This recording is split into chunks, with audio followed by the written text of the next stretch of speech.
Olá pessoal, João Vitor Verobleski, estudante de Psicologia, e hoje vamos estar trabalhando com uma temática que é muito importante não só dentro da psicologia, como em outras áreas. Essa temática é a resiliência.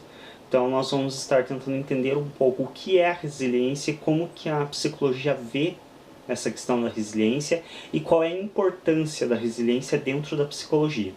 Bom, então vamos tentar entender primeiramente o que é a resiliência.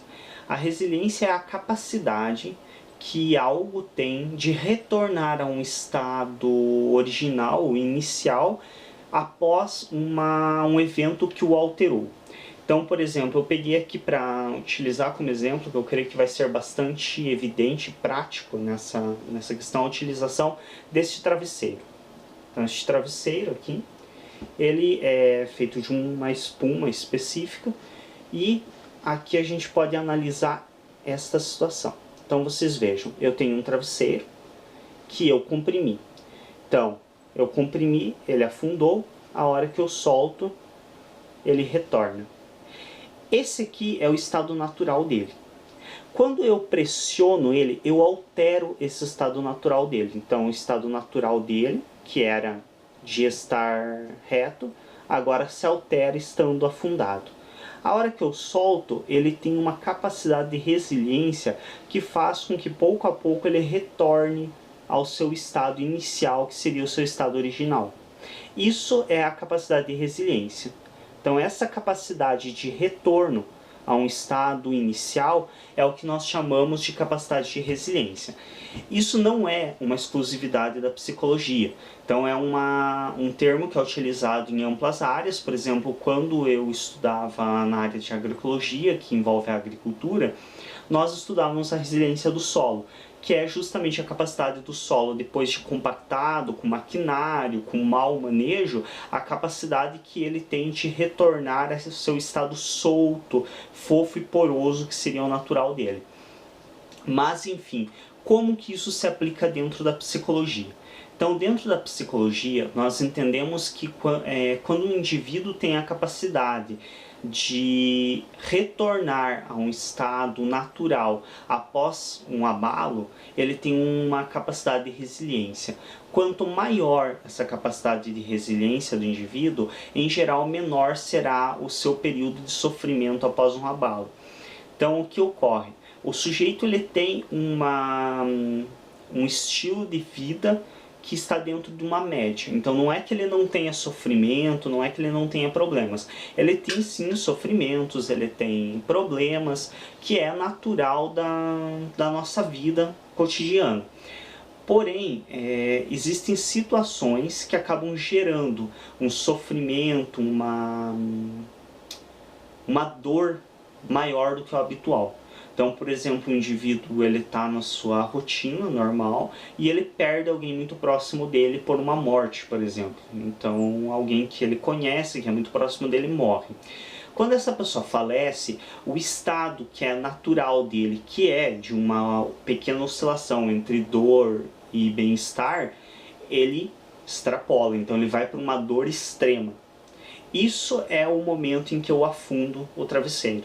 Então é um momento onde ele tem uma dor muito grande, muito alta.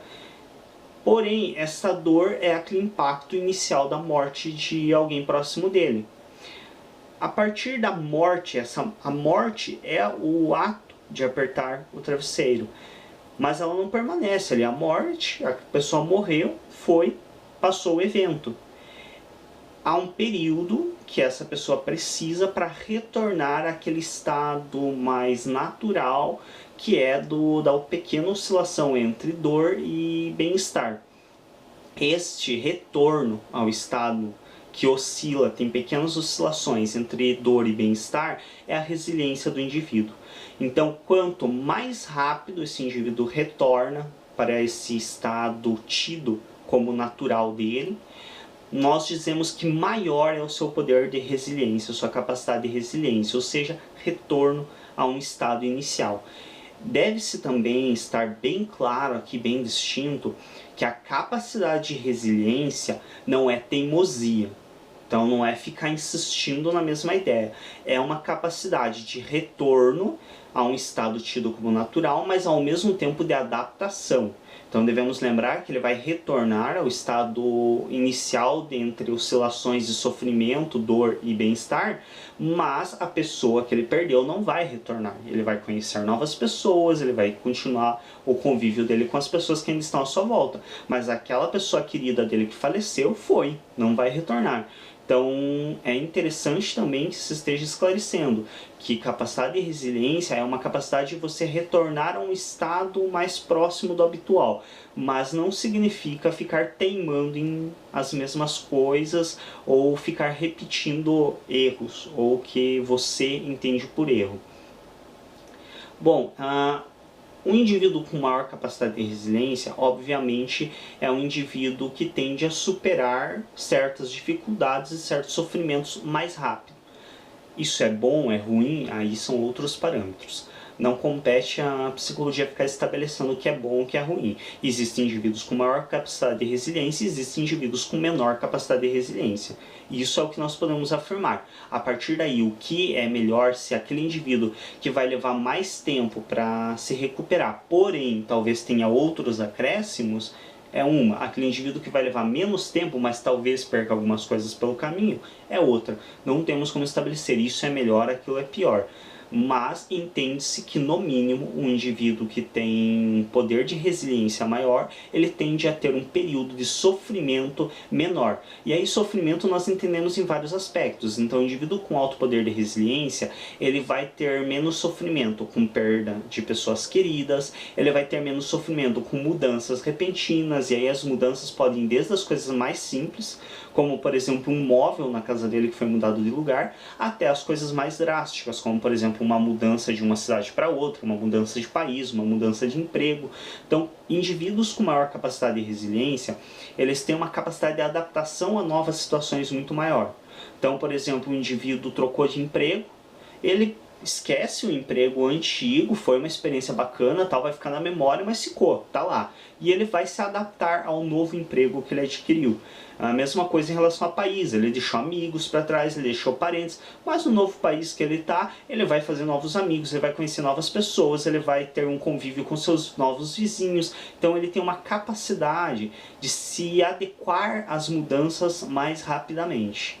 Como dito antes, isso é bom ou ruim, dependendo aí de cada conceito de cada um, porque também podemos interpretar do seguinte modo: apesar de ele ter uma capacidade de se adaptar a novas situações, de conhecer novas pessoas, ele vai ter automaticamente uma facilidade de esquecer pessoas antigas.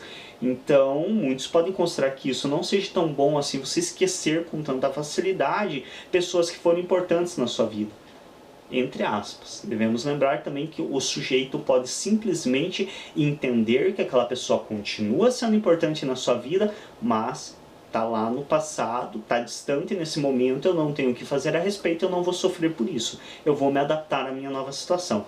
Então pode sempre ser interpretado por mais de um lado, então não tem como estar dizendo é bom, é ruim, é melhor, é pior.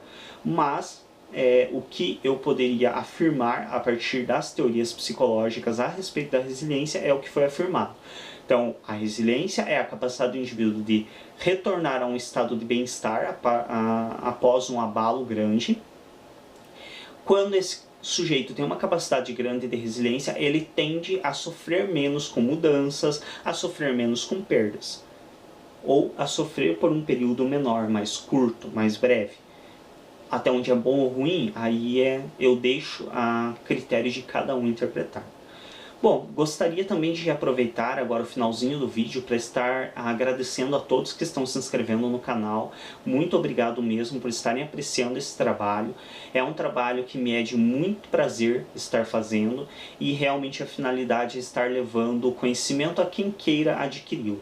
Não sou detentor de conhecimento, hipótese alguma. Vou chegar aqui dizendo, não, eu sei as coisas. Não, o que eu sou é apenas uma rodinha de apoio da bicicleta. Então, Você não consegue, talvez, montar na bicicleta a primeira vez se dar conta de se equilibrar, dirigir, frear, se guiar, pedalar, tudo ao mesmo tempo. Você precisa de rodinhas de apoio para você ter a capacidade de ir aprendendo aos poucos. Primeiro aprender a guiar, frear, pedalar, para depois aprender a se equilibrar.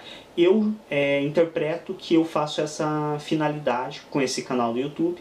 Então eu sou as rodinhas de apoio entre você e os autores, as teorias, as escolas. Então, se você realmente quer aprender a se equilibrar e ir com a bicicleta sozinho, vai para Sigmund Freud, vai para Jean-Paul Sartre, vai para outros teóricos. Temos inúmeros nomes incríveis na área da psicologia e da filosofia. Então pode ir para Friedrich Nietzsche, para Maquiavel, para o próprio Skinner. Então tem muitos autores aí para serem explorados, muito material para ser lido. Eu sou um intermediário que pode estar te dando uma perspectiva de por onde começar.